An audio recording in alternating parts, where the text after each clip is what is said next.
Assalomu alaykum kuzatuvchilar. Sizlar bilan bugun kanalimizda ko'rishib turganimizdan xursandman. Bugungi bizning mehmonimiz oliy toifali shifokor endokrinolog Mahmudova Gulnoza Abduhakimovna. Gulnoza Abduhakimovna, o'zingiz haqingizda gapirib bering. Men 29 yillik stajli shifokorman. Dastlab Toshkent pediatriya meditsina institutini bitirganman. Keyin esa Sankt-Peterburg shahrida Baranov nomidagi akademiyada tahsil olib, endokrinologiya yo'nalishi bo'yicha spetsializatsiya o'tganman. Gulnoza Abduhakimovna, o'zi nega shifokor bo'lgansiz? Men yoshligim tarixi bor.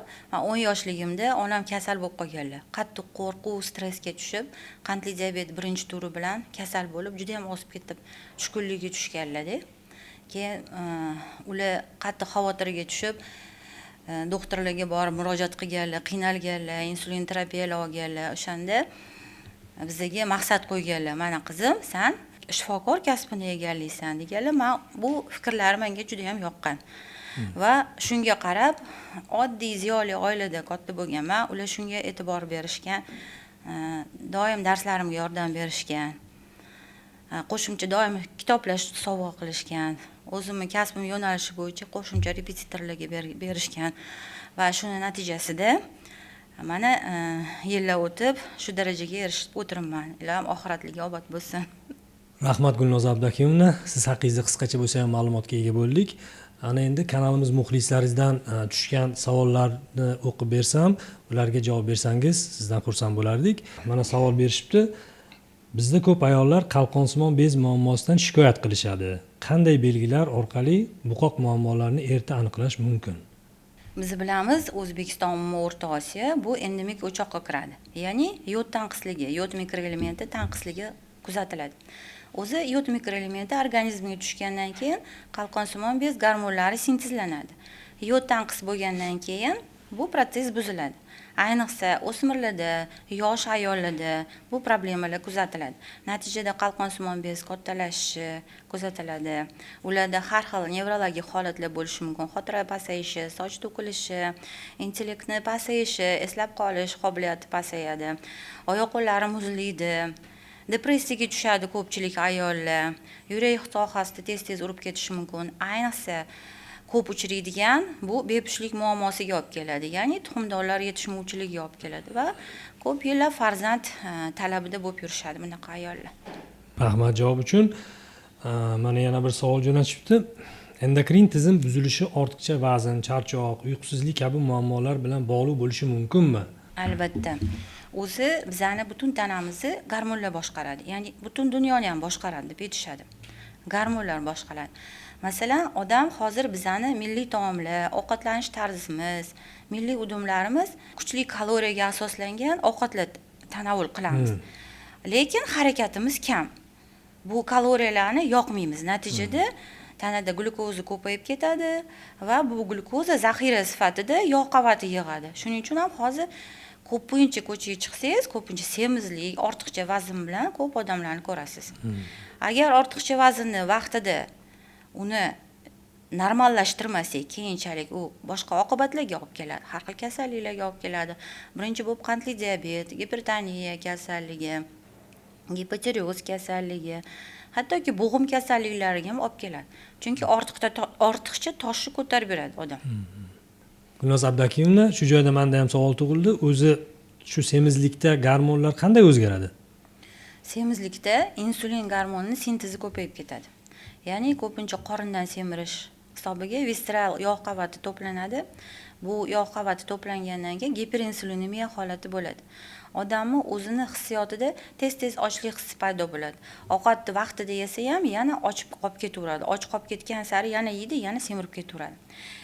Undan keyin agar uyquga e'tibor beradigan bo'lsak, odam 10-11 larda uyquga yotish kerak. Uyqu bu xotirjamlik, qo'shimcha zaryad olish vaqti hisoblanadi. Agar biz vaqtida uxlamasak, soat 11-12 gacha yursak, gormonlar sintezi buziladi. Melatonin sintezi kamayadi, o'sish gormoni sintezi kamayadi. O'sish gormoni sintezi kamaysa, odam tez qarishni boshlaydi. Ya'ni u go'zallik gormoni hisoblanadi. Uxlamagandan keyin kortizol gormoni ko'tariladi. Kortizol gormoni ko'tarilgandan keyin yana ochlik hissi bo'ladi, stress bo'ladi, yana yog' qavati to'planishni boshlaydi. Shuning uchun odam o'zi har narsada me'yor bilishi kerak. Ovqatlanishda ham, uyquda ham me'yor bo'lishi dam kerak, olishda ham. dam olishda ham me'yor talab qilinadi. Rahmat javobingiz uchun. Mana keyingi savol ham bor ekan. Xo'p. Aptekalarda juda ko'p vitaminlar, gormon tabletkalari sotilyapti. Odamlar o'z bilganicha ularni ichsa qanday xavf tug'ilishi mumkin? To'g'ri, bu biologik aktiv qo'shimchalar batli deb aytiladi. Hozir juda ham ko'payib ketdi. Hatto korzinkalarda ham sotishyapti. Bat o'zi nomi bilan biologik aktiv qo'shimcha, ya'ni bu qo'shimcha davo hisoblanadi, lekin isbotlangan meditsinani dorisi emas. Agar rostdan ham shunaqa preparatlarni qabul qilishni xohlashsa, albatta vrach konsultatsiyasiga oldin kelish kerak. Qondagi tahlillarni ko'rish kerak. Qanaqa miqdorda turibdi sizda vitamin D, kalsiy, magniy yoki xolesterin qanaqa miqdorda turibdi, ana o'shanga qarab ichish tavsiya etiladi. Masalan, bitta ayol keldi menga ko'rigimga, men o'zimni doim e'tibor berib yuraman, o'zimga kalsiy ichaman, magniy ichaman, vitamin D ichaman, sink ichaman, selen ichaman. Ha, yaxshi dedim. Qani tekshiraylik dedim. Tekshirsam, unda kalsiy miqdori normadan oshib ketgan, magniy miqdori normadan oshib ketgan. O'sha organizmda tanada zaharlanish sodir bo'ladi. Shuning uchun ham mutaxassisga murojaat qilish tavsiya qilinadi. Rahmat kattakon. Va keyingi savol, sog'lom endokrin tizimni saqlab qolish uchun o'zbek aholisi nimalarga e'tibor berishi kerak? Oziq-ovqat, uyqu, sport haqida nima tavsiya qila olasiz? O'zbek xalqi ovqatlanish rejimiga rioya qilish kerak. Ya'ni ovqatlanish tartibi, ovqatlanish madaniyati, xulqi bo'lishi kerak. Vaqtida ertalab turib, nonushta, obed va kechki ovqat tavsiya qilinadi. Lekin bizda ko'p noto'g'ri udumlarimiz bor, to'ylarimiz bor, meropриятияларimiz bor. Bizda ko'pincha noto'g'ri ovqatlanish bo'ladi. Tez-tez ovqatlanish, perikuslar, ta'm bilishlar ko'payib ketsa, bunda insulin gormoni sakrab ko'tarilib ketadi. Shuning uchun ortiqcha vazn ko'payib ketgan. Ikkinchidan uyqu rejimi ham buzilgan. Odamlar hozir kelishadi, soat 5 dan ertalabgacha ham kechasi bilan ishlashligi mumkin. Bu ham organizmga salbiy ta'sir ko'rsatadi. Keyin ko'rsatadi, yillar o'tib ko'rsatadi. Yoshlikda bilinmaydi. Tavsiyamiz, masalan, biz ovqatlanishda uglevodlar, oqsillar, yog'lar iste'mol qilamiz. Uglevodlarni kamaytirishimiz kerak. Uglevod, ya'ni shirin narsalardan foyda yo'q. Juda ham shirinlikka ruju qo'yish ko'payib ketdi hozir. Oddiy uglevodlar, shakar, asal, qand, novot, har xil pishiriqlar, pirojnilar, ularni vobshe iloji bo'lsa kamaytirib tashlash kerak. Murakkab uglevodlardan hozir mana kartoshka free na yeyish ko'payib ketdi. U ham organizmga, jigarga ortiqcha yuklama hisoblanadi.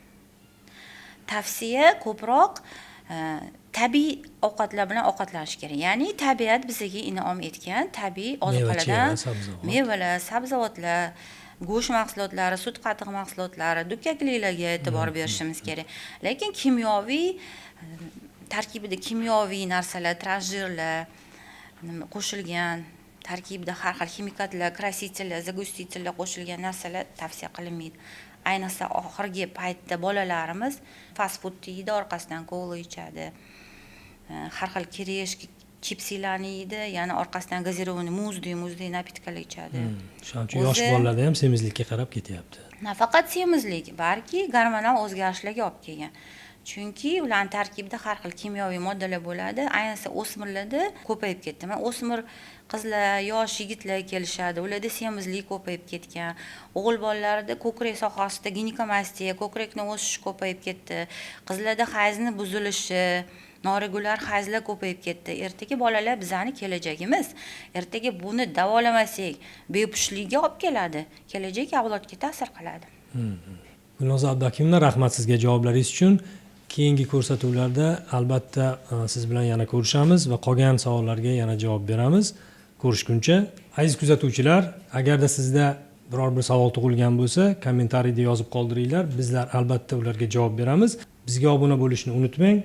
Ko'rishguncha.